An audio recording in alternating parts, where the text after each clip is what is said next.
যখনই বিপদে পড়ে যাবেন আপনি আল্লাহ তাআলার খাস একটি নাম ধরে সাহায্য চাইবেন, বিদ্যুতের গতিতে আপনি সাহায্য পেয়ে যাবেন, আপনার বিপদ মুহূর্তের মাঝে দূর হয়ে যাবে। ব্যবসা বাণিজ্য লস, সার কাছে শুধুমাত্র শত্রু আর শত্রু, বিপদে আপনাকে গ্রাস করে রেখেছে, কোনো কাজেই যেন সফলতা নাই, যেটাতে হাত দেন সেটাতেই লস, কোনো কিছুতে আপনার সাফল্য নাই, সন্তান কথা শোনে না, স্ত্রী কথা শোনে না, পরিবার পরিজন নষ্ট হয়ে গিয়েছে, কিভাবে আপনি বাঁচবেন?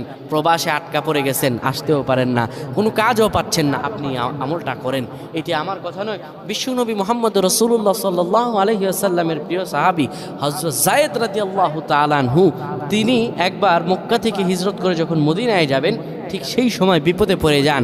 ওনাকে একটি লোক বিপদে আটকে ফেলে এবং ওনাকে হত্যা করার চেষ্টা করে। তখন তিনি আল্লাহ তাআলার এই খাস নামটি ধরে সাহায্য চেয়েছিলেন, আল্লাহ তাআলা তাকে বিপদ থেকে মুক্ত করেছেন। সুবহানাল্লাহ। সেই দোয়াটা কি? তিনি যখন বিপদে পড়ে যান তিনি বলেন, আগিসনি ইয়া রহমান।